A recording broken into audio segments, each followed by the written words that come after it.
All right. Well, from previous evening programs, a month or more ago, we were reading Prabhupada's discussions about some philosophers. We read Leibniz and Hume, and then we started about Prabhupada's comments on Immanuel Kant, and with Shama Sundar representing Immanuel Kant. So we'll continue with that.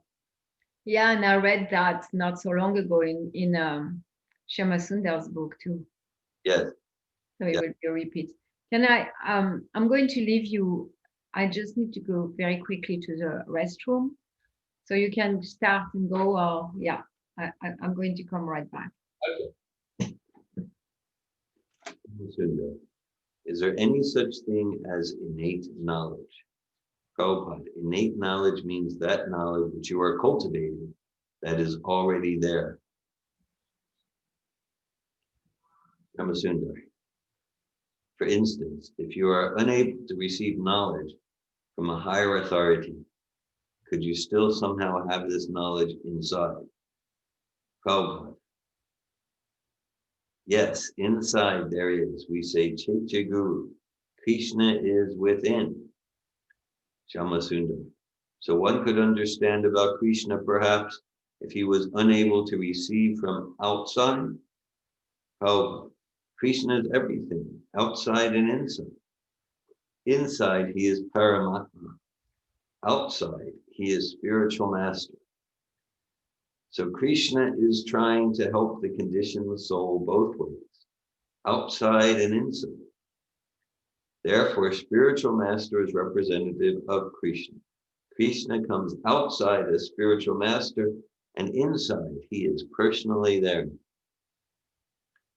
Shamasundar. So according to Kant, the first or basic stage is that one perceives objects and gives them concepts of time and space. Then the second step is called Transcendental Analytic. In other words, human understanding changes these perceptions into conceptions or ideas which possess analytical unity. In other words, the mind applies categories to whatever it perceives. And there are four categories that he describes: quantity, quality, relationship, and modality. Prabhupada, what is modality? Shamasundar. Modality means whether it is possible or impossible, whether it is existent or non-existent, whether it is necessary or dependent, like that. Oh, that's all right. Shamasundar. So this is the process of material reasoning, that when we see something, we can understand it by applying our reason, that it is such and such way it is measured with the mind. This is called the categorical imperative. The next, third step, is called the Transcendental Dialectic. In this stage, beyond reasoning, the mind seeks to understand everything, but the sense information is inadequate, so it tries to go beyond sense experience. All right, so in what we read, it's very interesting. So right at the beginning of what I read, Shamasundar asks, is there any such thing as innate knowledge? Then Prabhupada says, innate knowledge means that knowledge which you are cultivating that is already there. So then a lot of times we emphasize, oh, it's like the descending process of knowledge. Knowledge comes from above. But also, our Vaishnava epistemology is knowledge is intrinsic within. And that points to the whole diamond approach to transformation. Right? So the diamond is full of knowledge and bliss and all those qualities. And so we cultivate, as Prabhupada says, that knowledge which you are cultivating, that is already there. So it's not blank slate.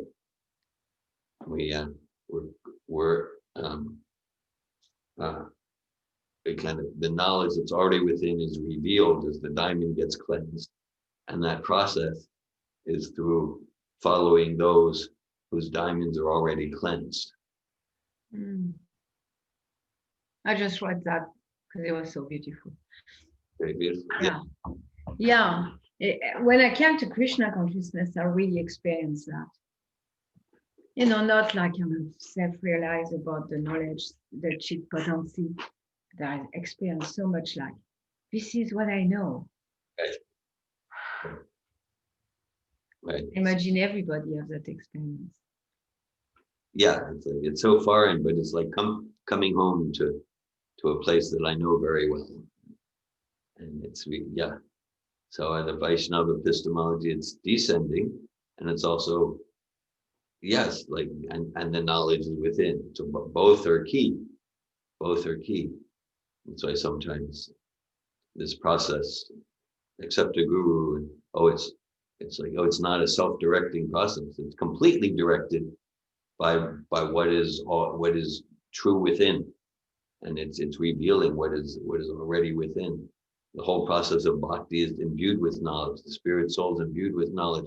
Knowledge is fully permeating every drop of Shabda Brahman. Mm. It's one, like the spiritual master, Devya Gyanari de Prokazito, the spiritual master give transcendental knowledge to the art, but the transcendental knowledge is already there. Yeah. So maybe is it that simply the nomenclature could be changed to the spiritual master reveal transcendental knowledge, or is it one, or is there also difference? Yeah, I think the language could be. Yeah, I think it's accurate to say the spiritual master awakens the transcendental knowledge that is in the heart. But is it that all the knowledge is in the heart or not? That's what I'm looking at, like, because even Krishna doesn't know himself because it's always expanding.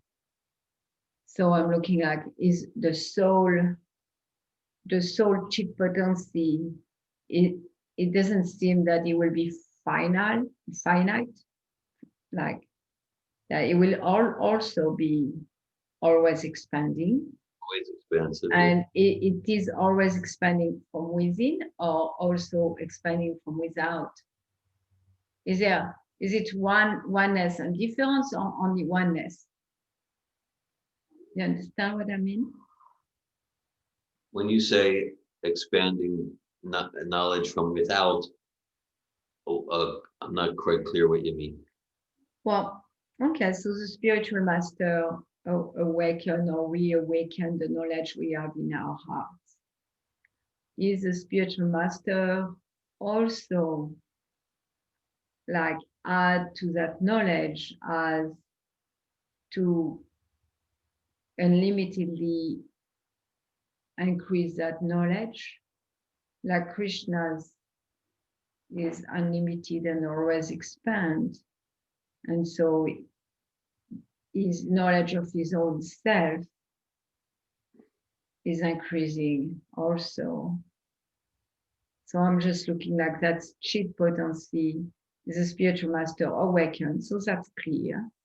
But does it also support the expansion of that knowledge beyond what was already there in the soul? Oh, I see. Okay. Right. Yes. Well, let's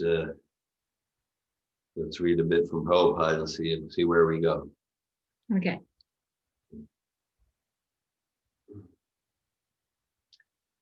Shyamasundar, for instance, if you are unable to receive knowledge from a higher authority, could you still somehow have this knowledge inside? Prabhupada, yes, inside there is.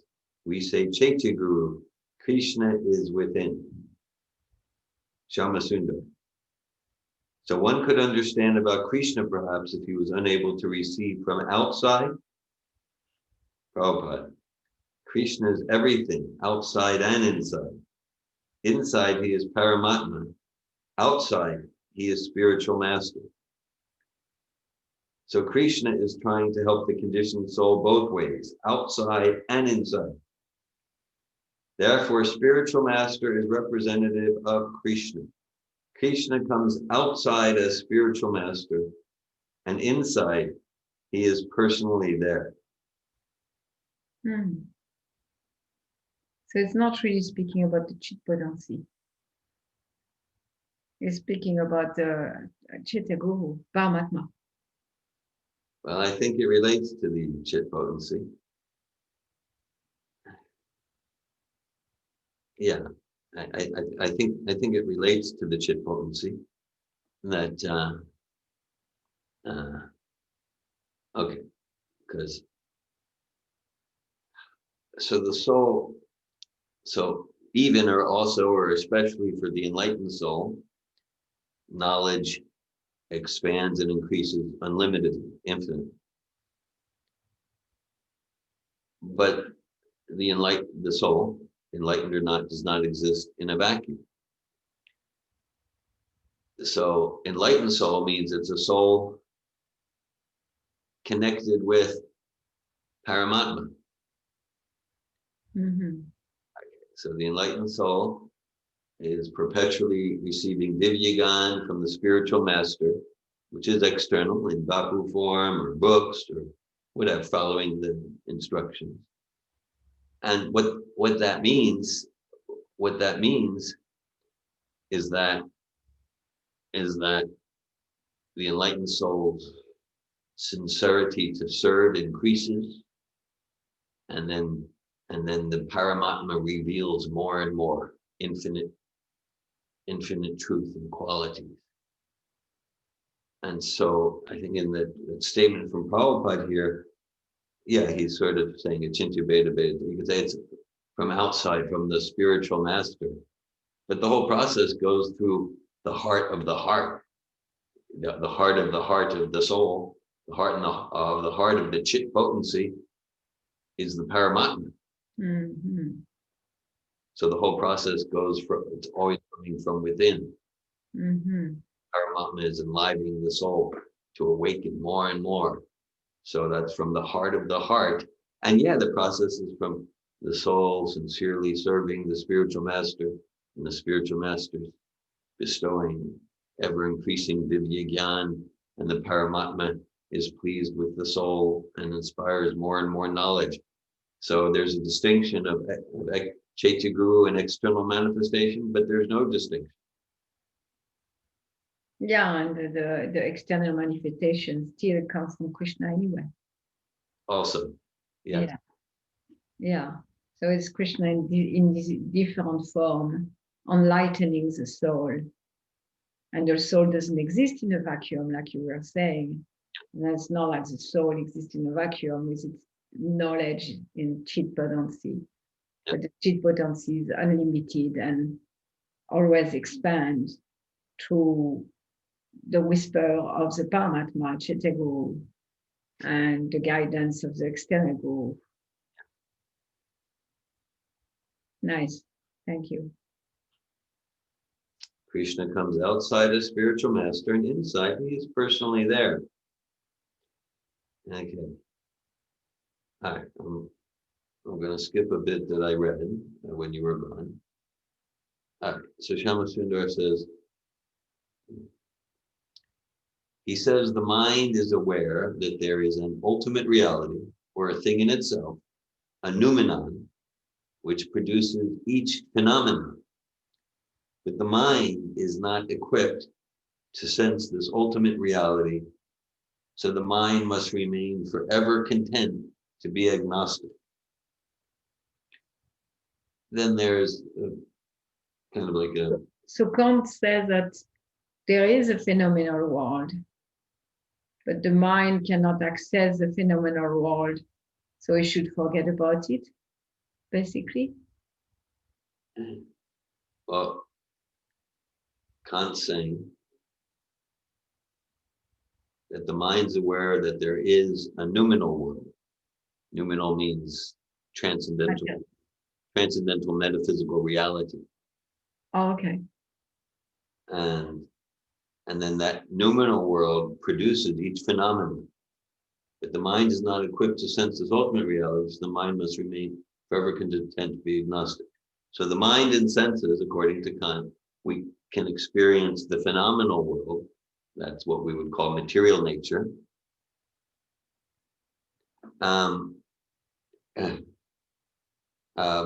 the mind has a sense that there is a transcendental metaphysical nature, but the mind's not equipped to sense that ultimate nature. So we're going to hear from Prabhupada, but I think Prabhupada would agree with all of that. Mm-hmm. But then certainly Prabhupada wouldn't agree with the last part. To stay agnostic.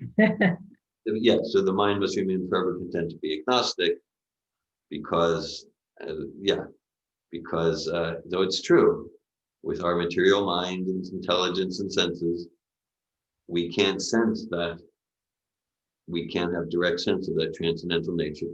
Through logic, we can have some, there kind of makes sense that there's an intelligence behind the stars in the sky, and it makes sense, but we don't have direct experience, so maybe not. So Prabhupada's going to say, well, just because you or Kant don't have that direct experience doesn't mean no one has that direct experience, and in fact many do, and we can hear from them, and then we have direct experience as we hear from them and follow them. Mm-hmm. Now, the language is very interesting. I know you're familiar with Bhagavad Gita 7.2. Ginam teham sabiginam idam bhakshami seshata. Yajgat neobhyam yajgat vyam yatavyam eva shishite. Krishna says to Arjuna, I shall now declare unto you this knowledge, both phenomenal and noumenal, after knowing which there shall remain nothing further to be known. Right? Mm-hmm. So that's the language Prabhupada uses to translate. I know when I first read that, which would probably be maybe my backpacking summer of 1983, 22 years old, and I'm a graduate of college, and so taking courses in philosophy and things. But that language was very striking. Mm-hmm. And we can see, striking in a way that you were not sure what he meant. I wasn't sure what Prabhupada meant. Mm-hmm. But Kant, Immanuel Kant seems to be using it too. Exactly. So we can see that Prabhupada's English is rich in philosophical study, in Western philosophical study. So what you're saying is that Prabhupada took that English from Kant, maybe. Yeah, well, from the philosophy class, not necessarily from Immanuel Kant, but from a philosophy class, because it's a philosophical nomenclature that he was familiar with, and then you were Westerners in the early 80s, you had no ideas. Right. Right. So you went to school and your philosophy class and all that. Right. So Prabhupada using the language of philosophy of higher British education. Right. And we can imagine that would be just how they would translate Kant, because that's how that's a language Shyama-Sundar is using. Shyama-Sundar probably got it from some book, translated, but Kant wrote in German, right, like that. But not just Kant. So like other philosophers also, 17th, 18th, 19th century.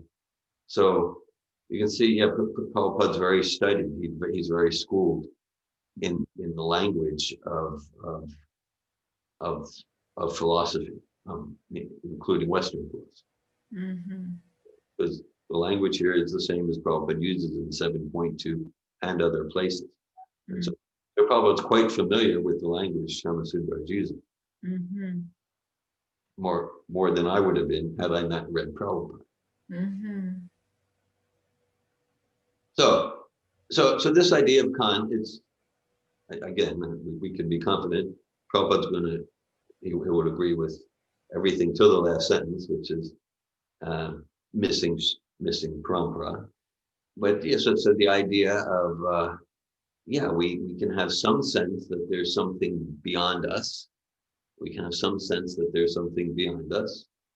And um, yeah, but with materials, Atashri Krishna Namani, Namba Vedra, and Nidra Setting, Mukhi, Jivda, Saimeus Pradita. But with our material mind senses, we can't get to it. Right. Okay. So then Prabhupada says, no, he should go to higher authorities. Why should he remain agnostic? If there is possibility, mind cannot go beyond this. But if the same thing, we say upon the roof there is some sound, now we speculate, but we cannot ascertain what is the sound. But if somebody is actually there, he says, this sound is due to this. So why shall I remain satisfied with agnostic position that I could not ascertain what is the sound, and therefore I shall remain satisfied. I shall say, is there anybody on the roof? If somebody says, yes, I am here, will you kindly say, what is the sound? Yes, this, that. Therefore, Vedic conjunction is tadvignartam, that which is beyond your senses. You must approach a spiritual master. He will give you information. That is our system, accepting Guru. Tasmad Guru Prapadyeta Jigyasu Shreya Uttamam. One who is inquisitive to understand the transcendental subject, he must approach a Guru. What is Guru?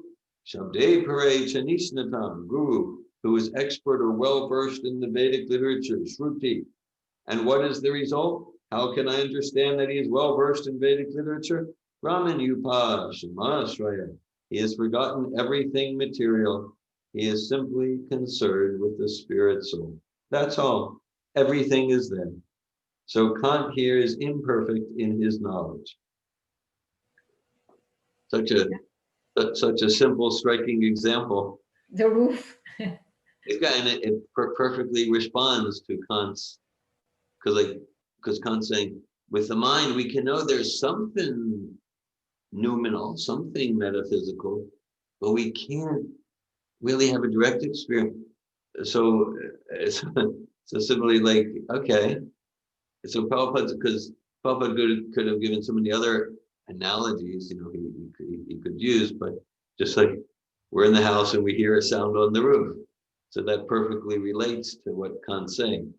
That, okay, yeah, we have some sense of what that is. There's something going on there. There's something, yeah, there's something going on, but I don't know if it's a hammer or a bird, or is it the tree and the wind? I don't know. Okay, so Prabhupada saying, we say, is anyone on the roof? Yep. Okay, what's happening there? It's a hammer. Okay, now I know. It's like so simple.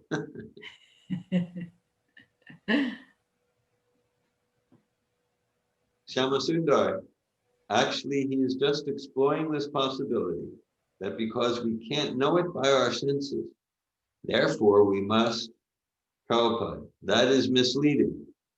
Nobody can ascertain in that way. That is not possible.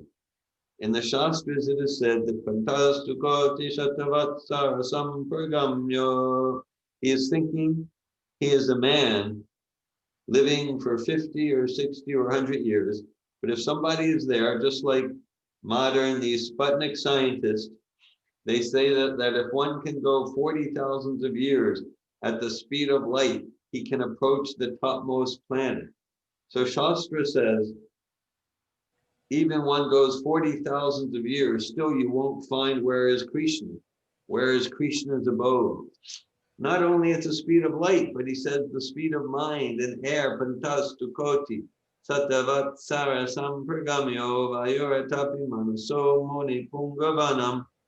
Still, the subject matter which is beyond my senses will remain the same, beyond my senses.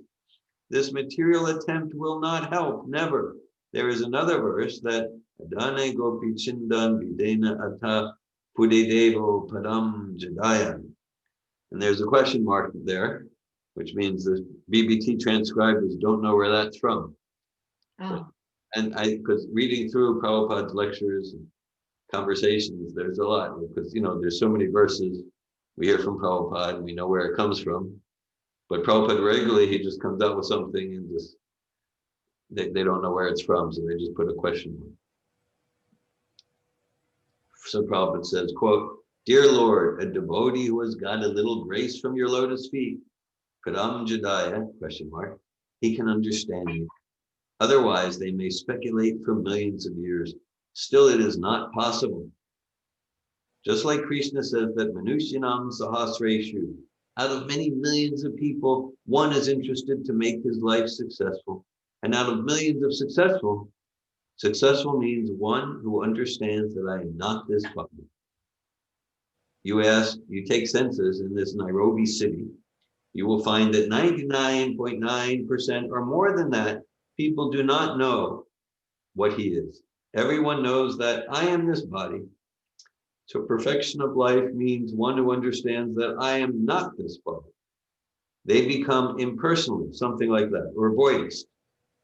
Out of them, those who have understood perfection, that I am not this body, one can understand Krishna. Out of many thousands of people who have attained actual perfect, so this Krishna consciousness is actually not so easy. But these devotees are actually realizing Krishna. Why?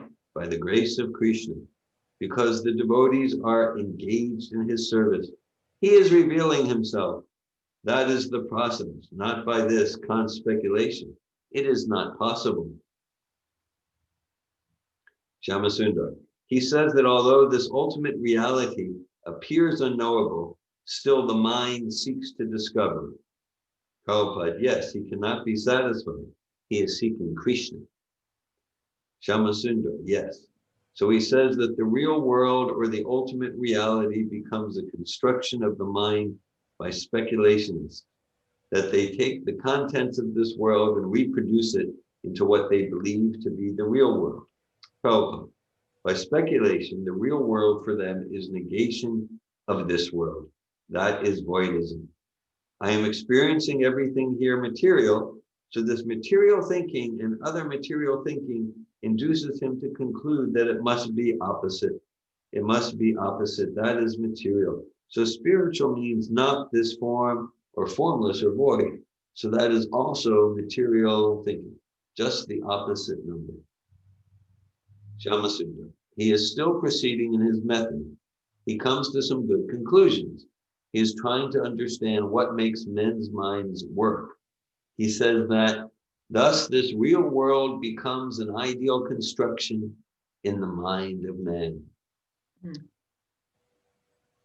Prabhupada, yes, ideal construction. Here we are frustrated because everything is temporary. Therefore, ideal is eternal. That much we can understand. Temporary, just like I want to live, that is my tendency. Nobody wants to die, but I am hopeless because this body is not eternal. Therefore, ideal life is eternal body. Shyamasundar. He says, but the mind makes a mistake to apply these categories of reason to achieve transcendental knowledge because it realizes the futility of this. Prabhupada, this must be. One who goes with mental speculation, he must fail. Therefore, our process is not mental speculation, to receive knowledge from the perfect. Shyamasundar. So he says that man tends to create ideas about the universe which transcend the bounds of experience. And this is what he calls the third stage, or the Transcendental Dialectic. He says these ideas which transcend the bounds of experience are the realm of pure reason. He calls it pure reason or transcendental reason. And these are not fictions, but these spring from the very nature of reason itself, these transcendental ideas. Prabhupada, yes, that I already explained. Transcendental. We are seeking eternity. I find myself as a soul. I am eternal, so I must seek an eternal world. This is not my place. I am eternal. The same example, just like fish taken from the water, he is not finding comfortable life. So when the fish is thrown in the water, then it is comfortable. Similarly, I am spirit soul. I am not feeling comfortable with this material body. Therefore, the right conclusion is how to go to the spiritual world or attain a spiritual body. That information we are getting from Bhagavad Gita, that one who understands Krishna or develops his love for Krishna, how to see Krishna, then he gets a spiritual body to see Krishna. Because if one is very much anxious, these thoughts will continue. And at the time of his death, ending his body, if he is filled up with Krishna consciousness, he is immediately transferred. That is assured in the Bhagavad Gita by Krishna. So our business should be, Krishna is eternal. Krishna says, I have spoken to Sun God 40 millions of years ago. Arjuna says, how is that? And he says that is the nature. I do not forget, you forget. So Krishna's body is eternal because forgetfulness is due to change of body. As I do not remember what happened in my last life, that means I have to change my body. And Krishna remembers. Therefore, he does not change his body. Is it not? I forget. Why do I forget? Because I changed my body. But Krishna does not. That means he does not change his body. That is eternal body. And Shastra also confirms such Chidananda Vigraha. So if you become Krishna conscious, then you get also a similar body like Krishna. If you get a material body, why not a spiritual body? It requires simply a process, how to get a spiritual body. So these things they do not know. And Shyamasundar says, he's getting a hint, Kant. Prabhupada, yes. By intellectual speculation, one may get some hint, but not perfect knowledge. It's not far, it's like it's missing the descending knowledge, basically. Yeah. And through his reason, you can see his sincerity, he's got a lot of godliness, and you get, that there is this whole transcendental realm. He's kind of getting that, but then he can't quite get to it, but he gets a hint. And that's what it says. So he's one of the great jnanis of the age, at least in the Western part of the world. And as Brahmas in that Pantastakoti verse, or Bahunam Jaman. So he's getting somewhere with his jnana. He's getting somewhere. Like that. But as in the getting somewhere, but he's not surrendering at the end of that. Well, you could get somewhere and say, okay, I don't know, and then go into a prayerful place. But there is ego there that's hit, or false identification. Yeah. That's what prevents, because one could come to a place, it's like, I have a hint on that, and then it seems that there is that. Let me become so open to receive that and desiring to receive it, even without praying. I think if someone is open and desiring, it's probably enough. Then Krishna will send a spiritual master. Yeah. But because he has some hints, but probably what he's most attached to is to find knowledge for his own whatever. Some pride in the jnani aspect. Yeah. Yeah. Very possible. Who knows? Maybe in a future life, that spirit soul that was called Kant took birth in Prabhupada's movement or something like that. Who knows? Yeah, who knows? Yeah, not in that one lifetime, but because he was sincere, there was certainly sincerity that may lead him to meet Srila Prabhupada, because Prabhupada wasn't there when he was on the planet.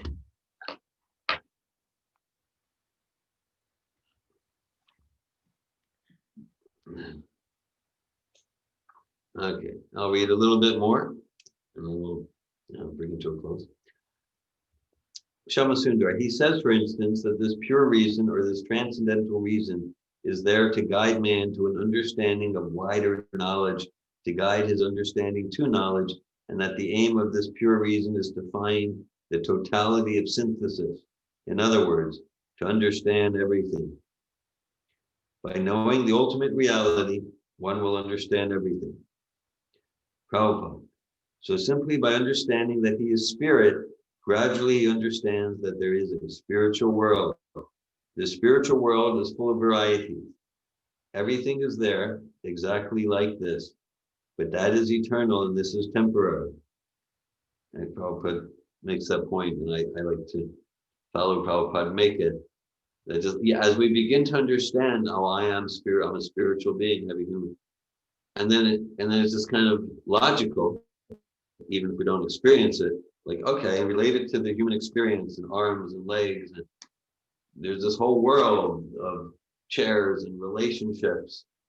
Okay, so it makes sense that there's a spiritual world related to the spirit soul, because the spirit soul, the driver of the car, intrinsically has nothing to do with the car.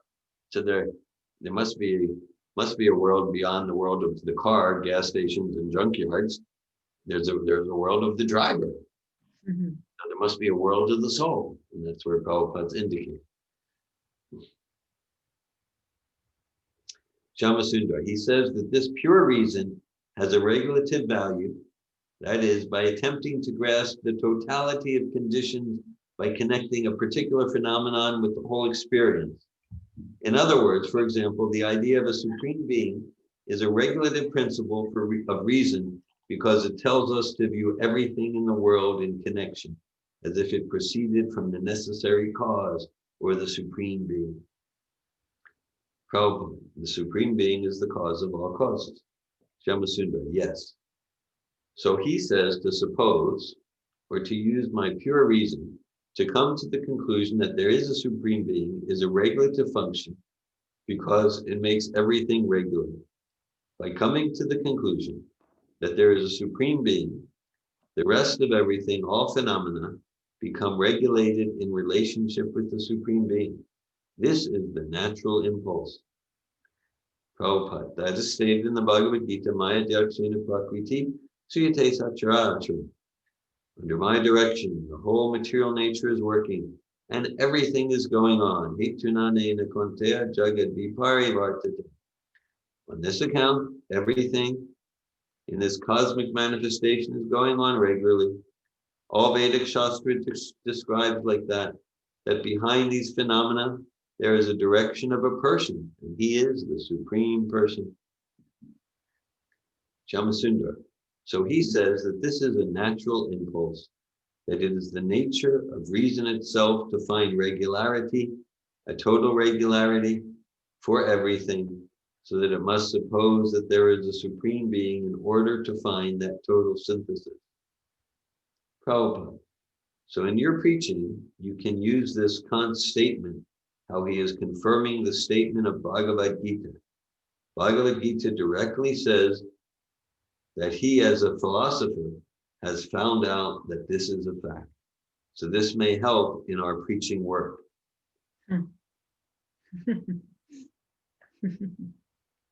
So Prabhupada's always attuned to support his disciples how to use everything to share Krishna consciousness.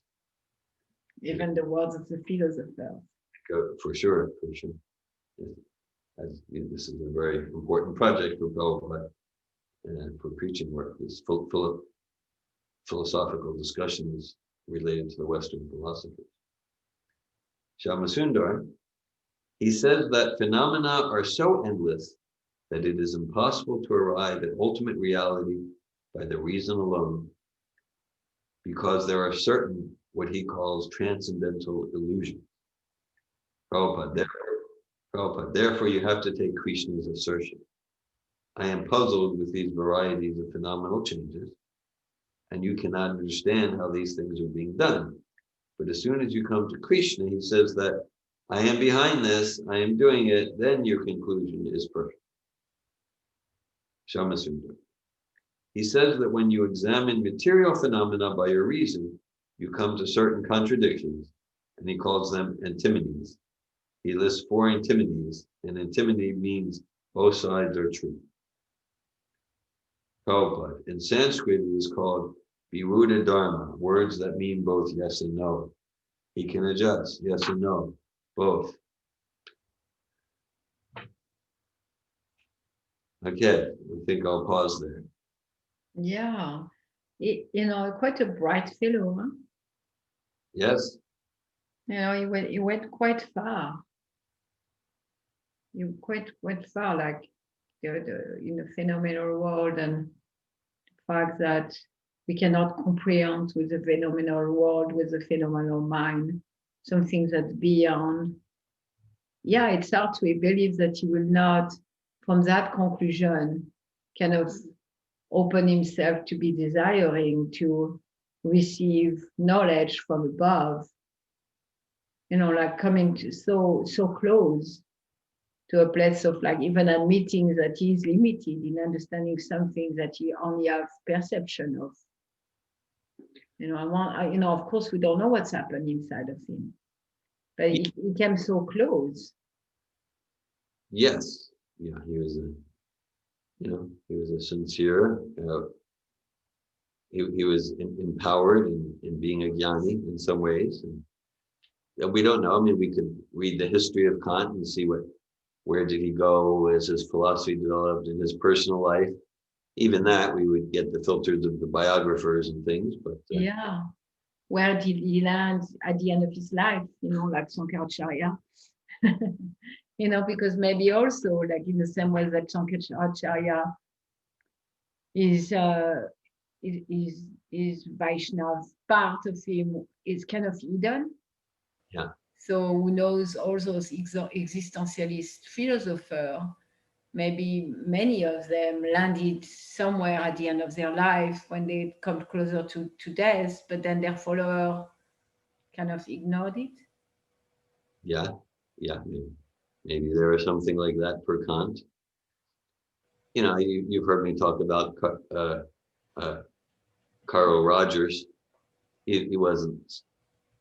He was in the realm of psychology, also philosophy, but psychology mainly. And so he was very atheistic. Carl Rogers, he actually started. He was studying to be a Catholic priest or a Protestant, I think Catholic priest or something, or Protestant minister. And then his intellect wasn't satisfied. Then he went into psychology, 1920s, and he was very secular humanist. And then, but in his later writings, and others might not pick this up, but he clearly says that through all this empathic listening, and like there's something manifest that is beyond the physical, and I have to admit it. I can't deny it. Yeah. So also in his work, and he was also a great thinker of his age, but I think there's something beyond the physical. Call it mystical, call me crazy, call me anti-scientific, but I cannot deny that. So also at the end of his life, he was coming to. Yeah. At the end of life, a lot of things get revealed. Yeah. And of course, next Sunday, I expect to talk about Alexander Everett. It's also is a pioneer in his field, and then he came to chant Jai Shri Ram at the end of life, and to teach others to do so. Yeah. Okay, thanks. Hare Krishna. Are you coming here for the morning program tomorrow morning? I wasn't thinking to come in person. Okay. Yeah. I think Fainan's coming in person. Fainan is coming here in person. Ram and Brielle coming here in person. I see.